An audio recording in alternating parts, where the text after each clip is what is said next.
Alright, these, I don't throw speakers away. I keep them and take the magnets off, throw the rest for shred. And I put them in my vise. Hope that this will work. It's been working.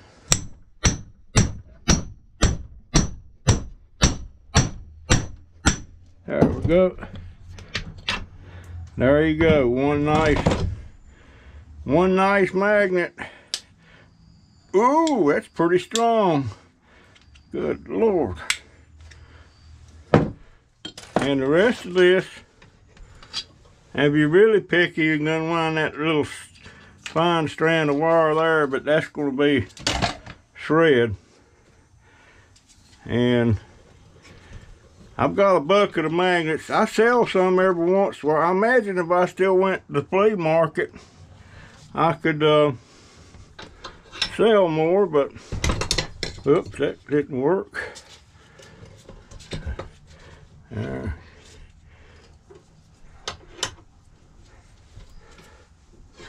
I want me a good solid steel table.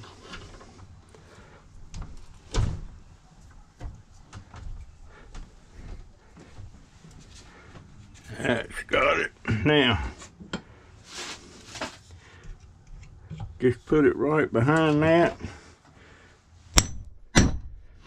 I can't find my mallet. I had it here yesterday.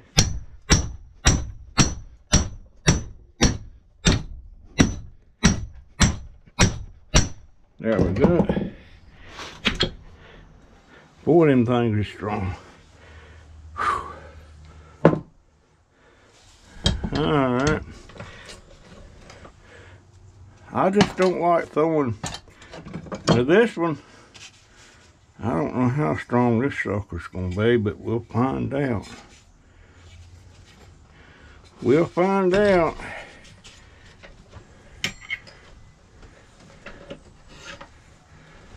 It's a big one.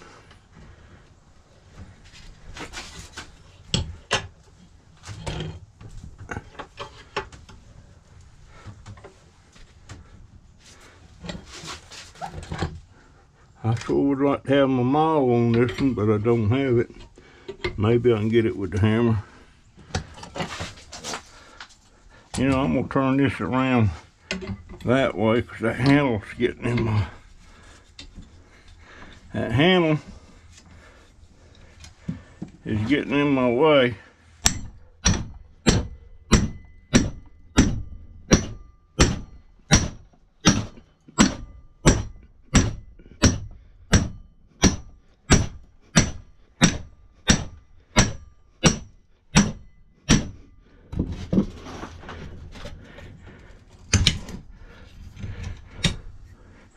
There it is. See how strong that bugger is. Oh yeah. Oh crap. Yeah. That's a strong magnet.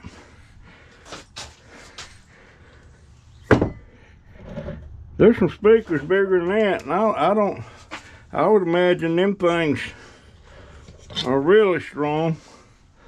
But there's some more. That's probably a good speaker, but I don't know anything about them. Okay. That's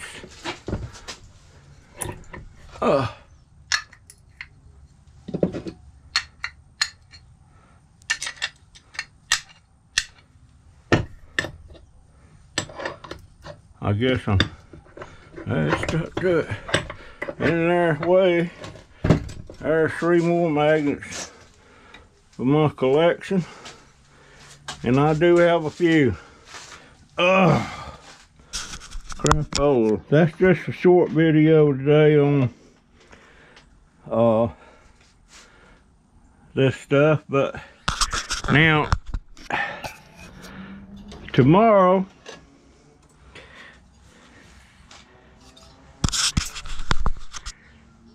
this here, see there's a magnet there and a magnet there. I'm gonna get them. I'm gonna rip these fins off.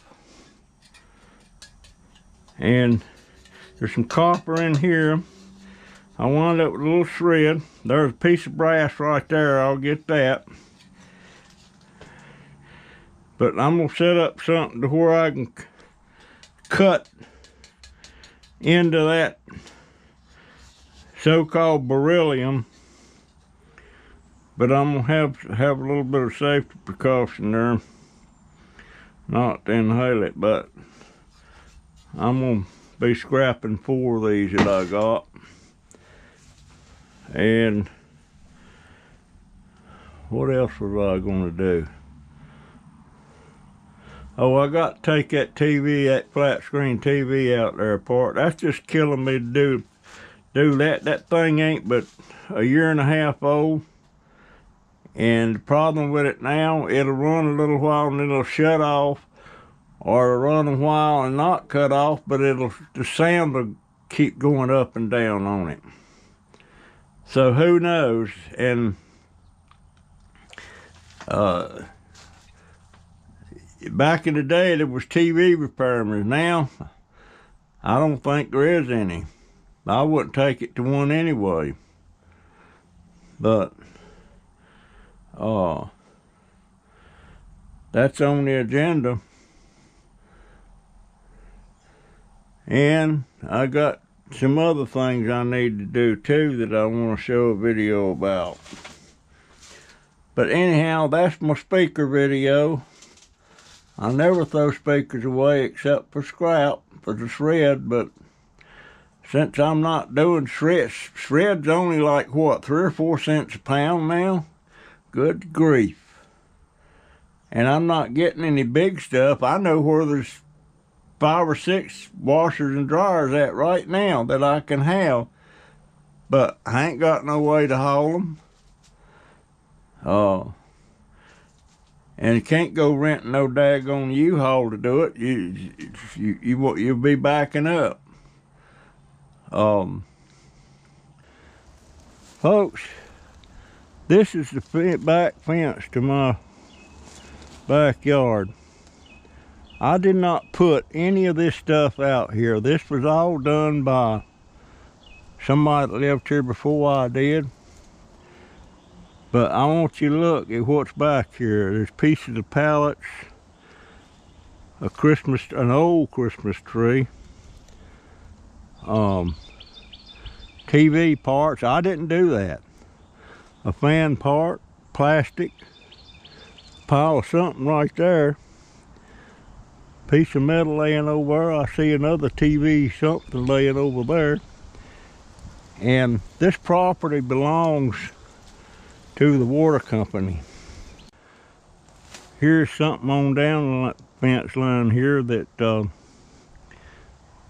more stuff, buckets, and them tidy cat buckets. I'd like to have them. They make good planters from vegetable plants. There's some round plywood, a pallet, a tire. Now the water company, I don't know if you can see it. Look back over between them trees. You can't see the top, but it's a water tower. That's where all our water comes from. And there's the well right over there. And then there's part of it. So you can see the rest of it over there. There's some water tanks over there. That's reserve tanks. The water tower here holds 500,000 gallons of water.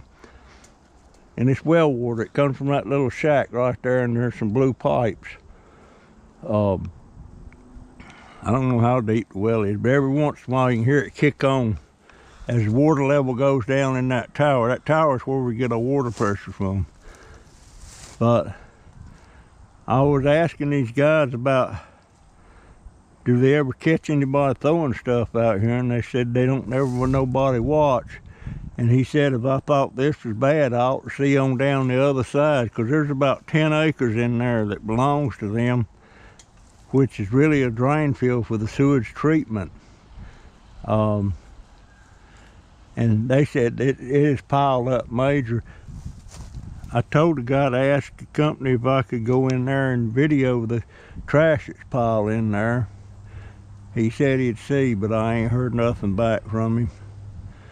But, and water's expensive from this company. We pay about $100 a month for water. Of course, that's water and sewage. The sewage treatment's on down this road there at the end of this big field.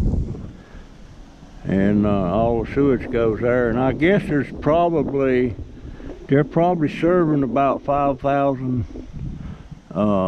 customers, you know, homes in the area, because there's a bunch of houses in here.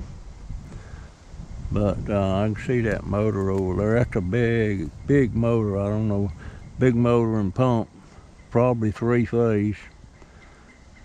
But I just thought I'd show you what people do. It's really trashy. Why in the world they do that? I know my backyard's trashy, but it's my trash, it's in my yard. This is somebody else's trash on private property.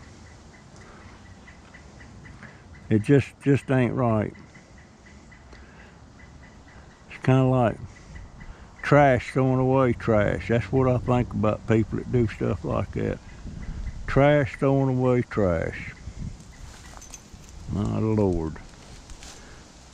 Yeah, my yard's, but mine's fixing to get cleaned up though. I'm slowly working on it, and I ain't gonna mess it back up.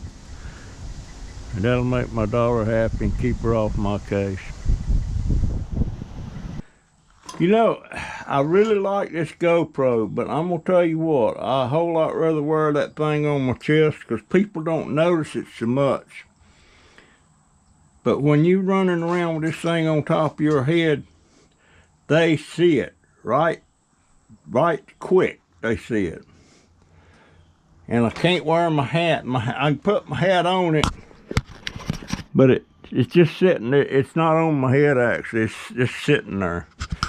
So that looks kind of dumb.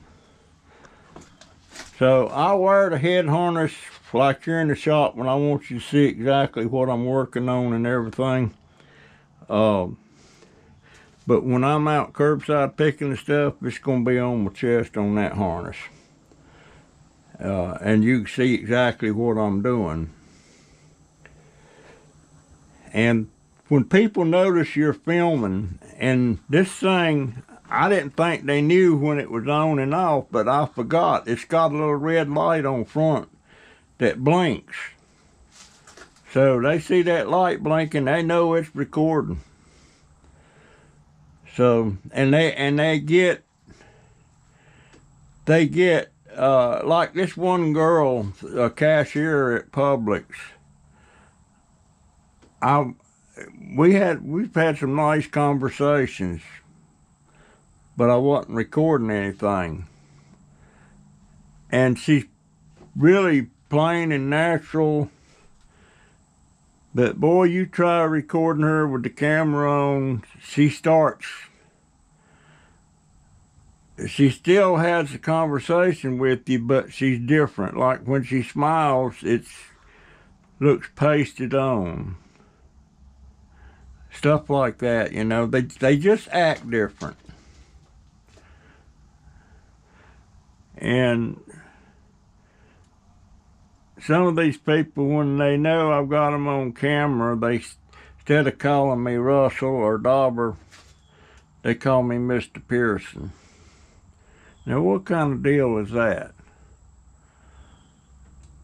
Anyway, hey, there's another thing of magnets that I didn't realize dang, that's another can full. Good God, that's probably 10 pounds. all kind of, yeah, these is them little, and boy, them some strong, there's two magnets here, I can't get them apart, that's out of hard drives. There's another speaker magnet. There's more hard drive magnets. Here's, golly, I don't see how some of these things, this is, I don't know what that's off of. That's a speaker magnet.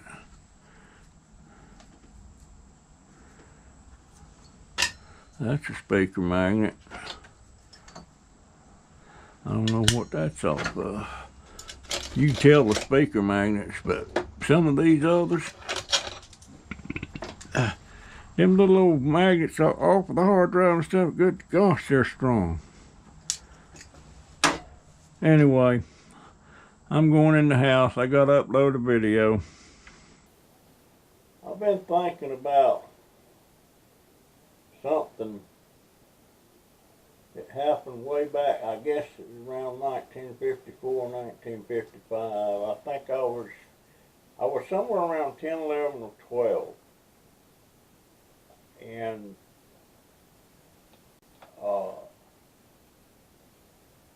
it was a case of my eyes was bigger than my stomach in a way. That's the only way I know to describe it. But I wasn't having much luck getting a girlfriend. And I thought it was important to have a girlfriend. And there was this one girl, Loretta, real pretty girl. I thought she was. Some other people might not think she was. She was popular too. And one day after school, I'd been trying several times to get her interested, you know, and stuff, and wanting to walk her home because she lived on the way from where I lived too, you know. And we stopped for a minute right by this flagpole, and it was her and a couple of her girlfriends were walking together, and I got talking to her, and I can't remember the exact words, but I told her she thought she was too pretty for me or something to that effect, and that just because she didn't want nothing to do because she was the prettiest girl in school, something to that effect. And that turned on a switch in her head. And I made another comment or compliment. I can't remember what the heck I said, but undoubtedly it turned on another switch. And that was it. I wound up having a girlfriend right there that day at the flagpole. She sent her girlfriends on ahead, and I walked her home. And we was girlfriend and boyfriend. I was pooping in high cotton that day. And it occurred to me that to see if that was really why she started liking me, because of what I said. And so I tried it on another girl, not thinking about, well, I can't handle two girlfriends at one time. But I didn't think about that. And I made some comments to another girl. Her name was Gloria. And it worked. And I had another girlfriend. So I got two girlfriends. Then it hit me, wait a minute, what have I done? And you would think I would have stopped at that, but I didn't. I went to a third one, done the same dang thing. To make a long story short, I had 3 girlfriends. You would think I would have stopped then, but I didn't. I went on to a 4th one. And that 4th one was pretty good friends with the 2nd one, Gloria. And I guess they got to comparing notes or something. And And one of them knew me as Mackie, which Mackie was a nickname I had all my life. And the other one knew me by Russell. And that added to the confusion, because when they was bringing up names, it didn't ring a bell that they were talking about the same guy. But that fourth one, that was my Waterloo right there. That's what started it all going south. One day, I got caught behind the curtains. Back then, our classrooms all had big long drapes.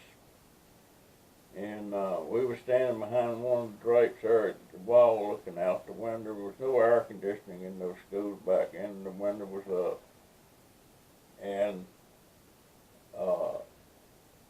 I guess it was Loretta that seen me go behind the curtain with, and I'm even getting them confused now. It was either Helen or one of them anyway. My gosh. The poop hit the fan that day in Miss Freeland's 5th grade classroom. I mean, it was flying. And one girl was going to beat up this other one, and another one, she was going to beat them all up. And wound up, I had to go to the principal's office, and the two others, Loretta and one of the others, it's still confusing to me to this day, had to go to the principal's office. Then on top of that, Loretta's brother, he was 16 in high school, and he was waiting for me outside my school when I got out. He was going to kick my butt. And he could have, he could have caught me. But he didn't caught me, or he didn't catch me. He tried to run me down. He's had a Cushman motorcycle. Them things were real popular back then. You had a driver's license and all that stuff. He never caught me. And to this day, it's kind of like you go to a buffet or a smorgasbord, and all that food sitting there, and you've already, it ain't gonna cost you no more or no less, and you pile it on your plate. No way in heck that you can eat all that food. And I've done it. I don't do it now. I know about what I can eat and what I can't. But it was the same thing with them girls. You can't take care of 2 or 3, 4 girlfriends. It's hard enough taking care of one. But that was me. I wanted them all, you know. I was a stupid little boy. I'll just tell you. But I sure was. I was in the high cotton though. I thought I was the cat's meow. I sure would like to see them girls now. I'm thinking 2 of them's probably dead, and the other 2, I don't know. I'd like to see them. There's several people from back then I'd like to see again. I even had one girlfriend. At that time, I only had one girlfriend. And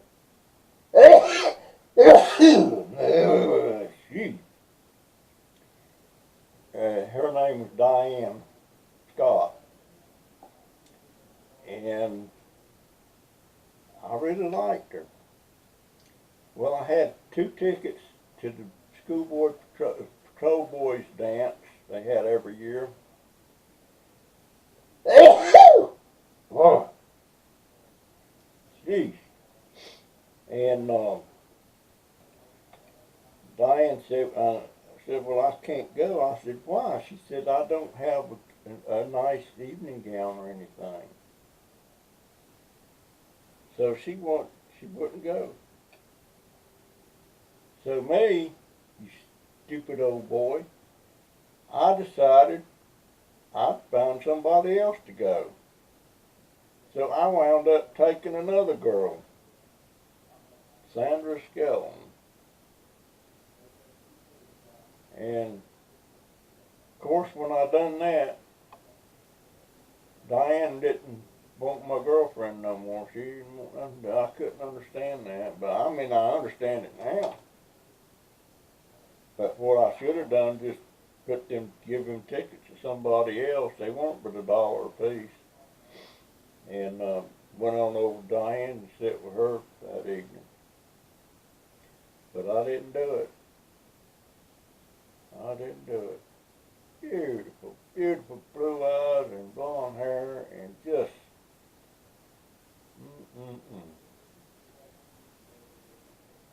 memories.